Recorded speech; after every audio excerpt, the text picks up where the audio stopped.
안녕하세요. 김유갑의 경제부동산입니다. 더 좋은 방송을 하도록 구독, 좋아요, 댓글 알림 부탁드립니다. 수요일 한국은행 기습 발표, 무주택 여러분 축하합니다. 한국은행이 분석보고서를 통하여 집값이 1년 후에나 오를 것으로 전망하며 당분간 집값이 하락할 것으로 내다보았습니다. 이전에 집값 거품이 심해서 2015년 수준까지 떨어져야 한다고 공개적으로 발언한 이유 두 번째입니다. 또한 금리와 대출, 원화와 금에 대한 해결 방안을 제시하여 귀추가 주목됩니다. 국토부가 긴급 발표를 통하여 건설사 토지 매입, 갭 투기 금지 등의 무주택 세대에 대한 특별한 대책을 내놓았습니다. 유료 상담은 010-2616-6276 제가 직접 매수 타이밍과 입지를 전해드립니다. 지금 바로 전화주십시오. 수요일 한국은행 기습 발표, 무주택 여러분 정말 축하할 일이죠. 집값이 장기간 하락한다. 자, 지금 이창용 총재 상당히 고심스러워합니다. 환율, 금, 유가, 금리, 대출, 집값 뭐 하나 고민거리 아닌 게 없어요. 그런데 이제 이 무주택에 대해서 각별히 좀 더 신경을 쓰고 있는 것 같아요. 자, 한국은행 기습발표, 집값 1년 후에나 오른다. 집값 1년 후에 오를 거 5개월 만에 지금 최고치를 찍었지만 분석을 보면 이렇게 나와요. 자, 먼저 부동산부터 보자고요. 주택가격 소비자 지수가 100이 넘었다는 것은 상승한다는 건데 월간 상승 최대치인데 왜 1년간 떨어진다 이렇게 생각을 하느냐. 아직도 전국적으로 매매가는 하락입니다. 그래서 1년 후까지 관망하는 게 좋지 않느냐라고 지금 한국은행에서 제시했어요. 자, 부동산 거품 2015년 수준으로 집값이 떨어져야 한다. 와, 그러면 여러분들 서울 집값 평균이 약 12억 5천인데 약 13억 정도 돼요. 비싸죠. 평균이 13억이면 이게 2017년이면 5억이에요. 5억이나 6억이에요. 그 수준으로 떨어져야 한대요. 60%. 그리고 일단 2024년까지는 하락할 것으로 전망. 금리 대출. 자, 금리. 미국 고금리 지금 유지하고 있어요. 우리나라도 금리를 좀 내리고 싶지만, 자, 금리 인하 계획이 없다.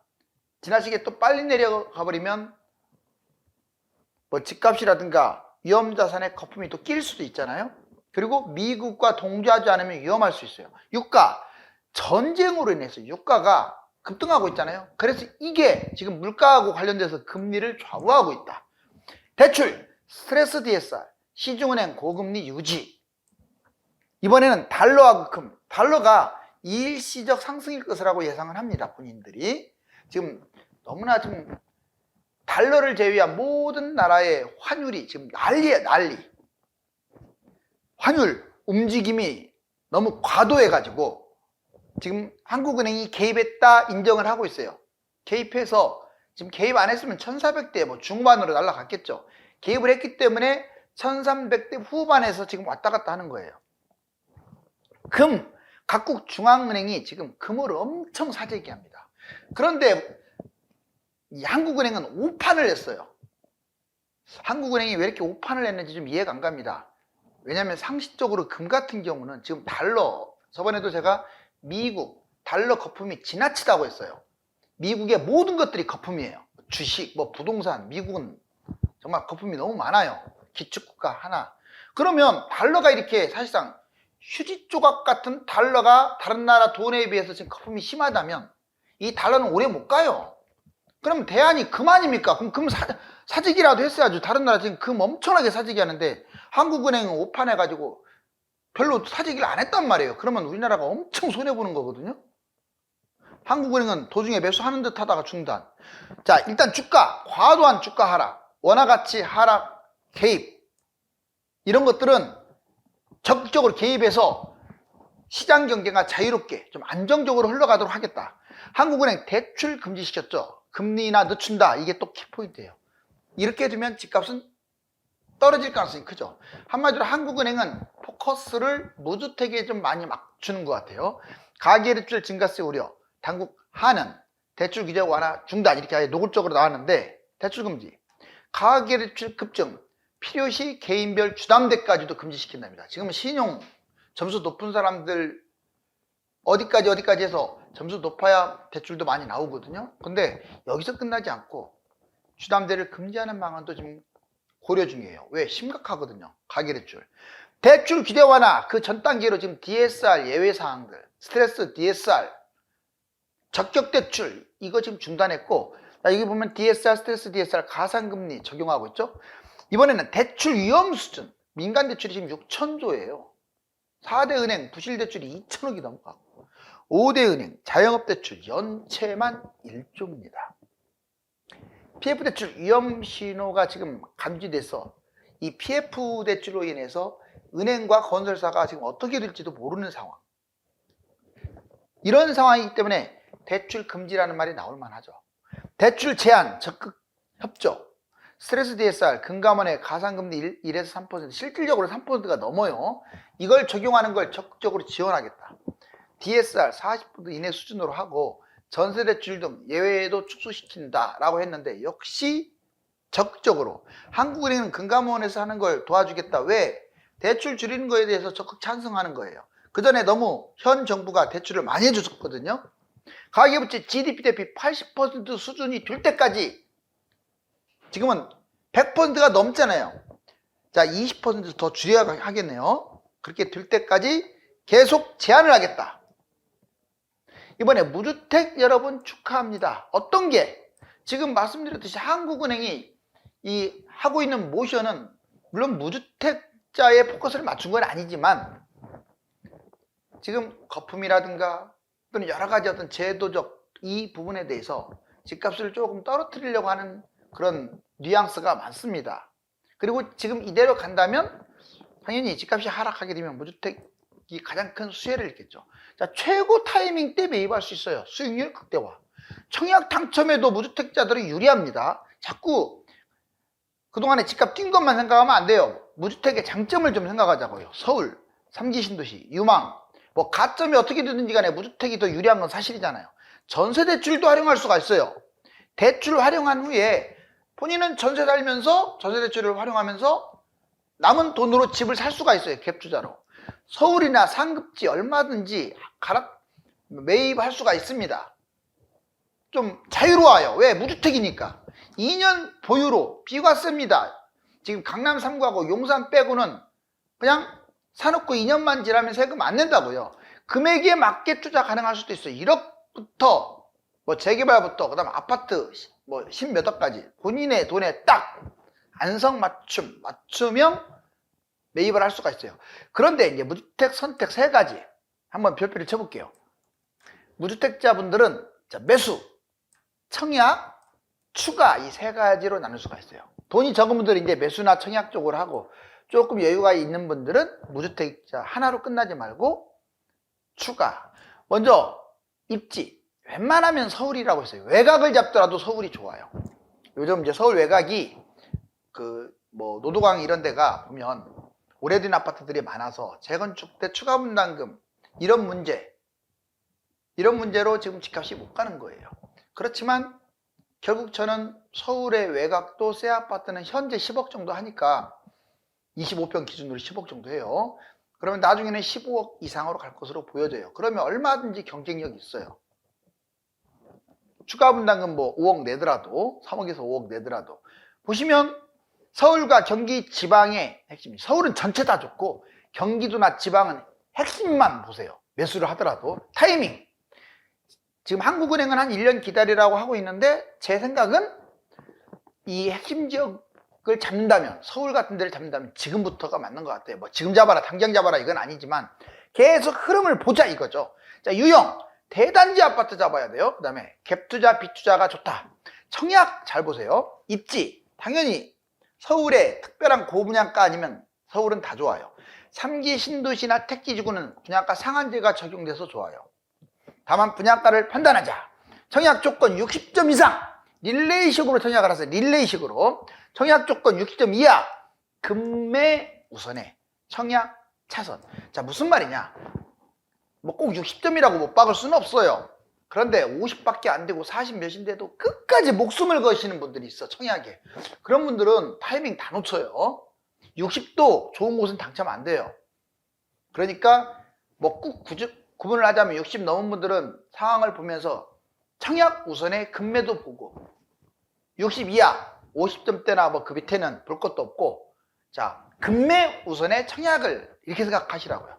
추가로 매입하는 것도 잊지 마세요. 내가 돈이 있다. 하나 덥석 잡고 뭐 똘똘한 거 잡고 끝날 수도 있지만 일시적 2주택을 활용할 수 있어요. 자, 매입한 다음에 대신에 1년이 지나야 돼요. 1년이 지난 다음에 추가로 매입해야 일시적 2주택 조건 3년 이내만 먼저 매입한 걸 팔면 되죠. 자, 자녀 매입.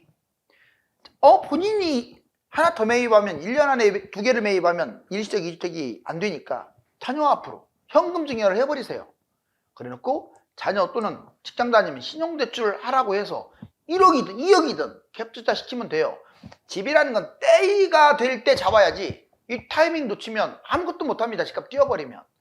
그래 그 타이밍을 잘 판단해야겠죠. 자, 또 하나는 매매를 했어. 근데 본인이 매매했는데 주택을 바로 잡으면 집이 되니까 분양권 뭐 이런 걸 활용할 수가 있어요. 어차피 얘 등기 칠 때와 이거 매입했을 때 1년만 차이가 벌어지면 되는 거니까. 그래서 일시적 2주택. 자녀 이름으로도 분양이 적용될 수가 있죠. 자, 국토부 긴급발표. 예전에 지금 보면 3조 원을 투입해서 땅을 사들인다고 했잖아요. 왜? 건설사들이 지금 막 무너져 막 부도나고 난리니까 미분양은 리츠가 매입하고 그래 건설사 토지 매입 이거 지금 본격적으로 진행하고 있어요. 한국토지공사 LH가 3조 원 건설 토지 매입. 솔직히 한국토지공사도 지금 만신창이에요. 돈이 없어갖고.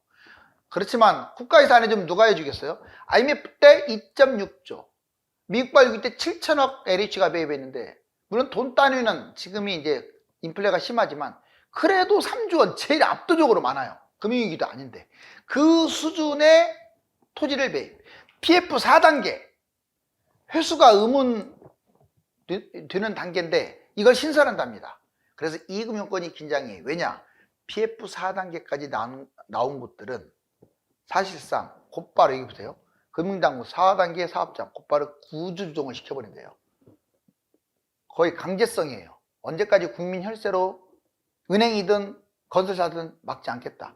사업성 떨어지는 곳 건설사든 이금융이든 그냥 정리해버리겠다 이거예요. 타격이 세겠죠. 자, 미분양 청약제도. 그러니까 온 건 당근하고 채찍 양면을 다 주는 거죠. 미분양 청약제도. 중공업 미분양 7개월 연속 증가세. 지금 중공의 미분양이 증가한다는 것은 아주 안 좋은 거예요. 부동산 흐름이 안 좋다는 거고 이 마이너스 프리미엄이 형성됐다는 거예요. 분양가보다 밑으로 떨어졌다. 어떤 데는 1억씩 떨어졌죠. 분양가보다. 국토부 지방중공업 미분양 주택수에서 제외한다. 이건 국토부에서 얘기를 한 거죠. 미분양이 주택수에서 제외한다. 청약권 개편은 이번 개편을 통해서 신생아, 다자녀 좀 더 유리한 쪽으로 개편을 했습니다. 전세 살면 위험하다. 이거 무주택자들 꼭 기억하세요. 자, 전세 살면 특히 계약 갱신은 좀 나아요. 아무 때나 빠져나올 수 있잖아요. 주인한테 말하고. 근데 그때도 문제가 있어. 일단 전세를 살아버리면 주인이 그 기간 안에 못 빼준다고 해서도 이거 고소해봤자 못 이겨요. 왜? 본인이 갭 투자를 했는데 이게 안 빠져나가는데 일부러 지금 전세금을 안 돌려주는 거 아니잖아요.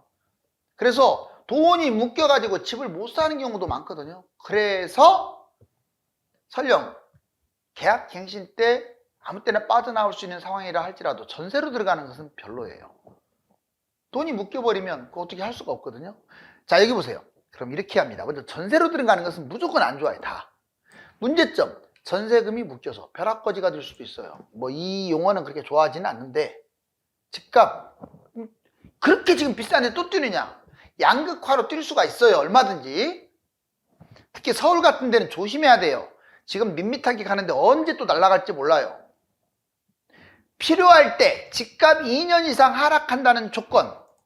근데 지금 2년 이상 하락할 것 같지가 않잖아요. 분위기가. 전세 살면 안 되겠죠. 집값 뛸 때.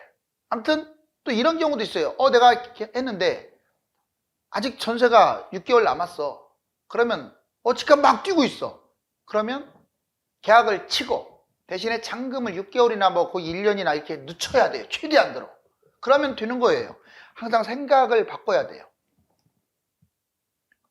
준비 떵 해가지고 내가 9월달 전세 나가니까 이제부터 그때부터 준비해야지 3개월 전부터 이러면 늦을 수가 있어요. 아무튼 전세는 안 사는 게 좋아요. 전세 대출을 받으세요. 그래서 전월세를 살거나 안 그래요? 전세 대출을 받거나 또는 전월세를 살면 내 돈이 따로 은행에 있잖아요. 물론 이게 대출 받아서 이자는 나가겠죠. 그 이자가 중요한 게 아니라 집값 뛸 때는 망하는데, 전세대출 4, 5% 금리 뭐 6%가 됐든 몇 %가 됐든 대출을 받고 현금 보유하고 전월세, 월세 중심의 전세를 살면 현금을 일부 갖고 있을 수 있잖아요. 집값이 뛸 때 보유현금 이걸로 실거주하기 위해서 미리 잡아놓거나 갭 투자로 잡아놓거나 할 수가 있다.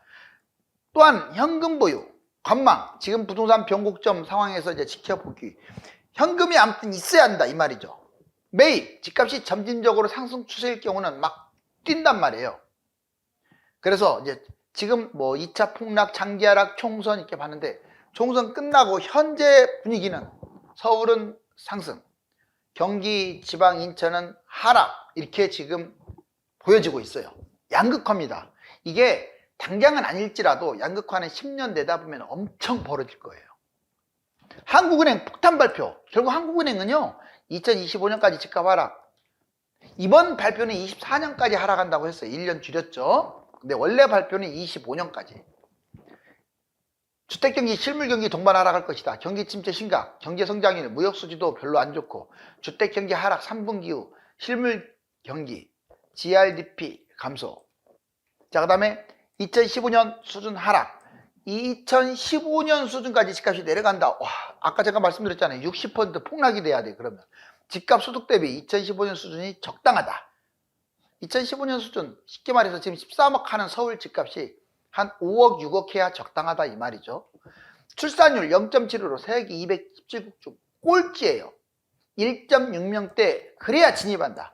집값이 13억 한 것이 지금 6억, 5억으로 내려와야 1.6명 아이를 낳는다는 보고서. 2015년 아파트 평균 강남 10억, 서울 5억, 전국 2.5억이라고 써 있잖아요. 경제위기 3대 경고. 자, 연체율이 지금 상승하는 것은 경제위기도 우리가 고민하자고 지금 한국은행에서 폭탄 발표를 한 거예요. 취약차주, 좀비기업, 다중채무자, 부동산 PF 항상 시끄럽죠. 고금리 장기화됐고, 미분양 건설사 부도나고 있고, 자영업 대출도 문제죠. 지금 상업용 부동산이네. 그 다음에 여러 가지. 주요 은행 대출 중단, 집값 하락 요인이 된다. 지금 신용 900점도 대출 안 해준다고 하잖아요. 대출 문턱 높이는 은행들. 왜? 띠끼게 생겼으니까 돈을. 그래서 신용점수 5대 은행 신규 취급 927.6점이 돼야 제대로 해주는 거예요. 그렇지 않으면 제대로 안 해주거나 조금밖에 안 해줘요. 2023년 11월 866점 대비 40점이 낮췄어요. 그러니까 여러분들이 지금 은행 가보세요. 모든 은행이 이런 건 아니지만 상당히 까다로워졌어요. 액수도 까다로워졌고, 인터넷 은행은 그나마 906점까지 40점 올랐지만 조금 더 활로를 넓혀줬죠. 청년 대출도 마찬가지입니다. 여러분들 버팀목 대출 있죠. 전세 대출 가면 거의 안 해줘요. 운전박대. 정부 정책 대출 1금융권 모두 다 거절하고 있어요. 세상에 정부가 정책 대출로 지원하라고 하는 것을 1금융권들이 이자 약하고, 지금 돈도 띠끼게 생겼는데 빌려주려고 하겠어요? 청년 주담대 서울 6억 이하 85m 제곱 이하, 이게 지금 아파트가 몇 개나 되겠어요? 서울에 거의 없겠죠. 거의 없어요. 청년들한테 이렇게 대출해봤자 유명무실. 총량 규제 부활, 이거 무섭습니다. 이미 50년 주택담보대출 판매 중단했고 이제 40년 중단하고, 주담대 총량 규제, 대출을 강제 규제하는 걸 총량 규제라고 하는데, 실제로 문재인 정부 때 얼마 이상짜리는 아예 못 사게 해버리잖아요. 똑같아요. 못 사게 한다기보다도 이제 대출이 중단돼 버렸잖아요. 가계대출 감소, 주택억제, 집값 하락, 이런 문제들. 자, 어떻습니까? 지금 버블 붕괴를 상당히 고민하고 있는 한국은행 총재, 좀 고심이 느껴지죠. 집값은 당분간 전국적으로 약보합권에 머물 것이며, 서울이 상승할수록 경기와 지방은 하락을 하는 이른바 양극화 본격화될 것입니다. 감사합니다.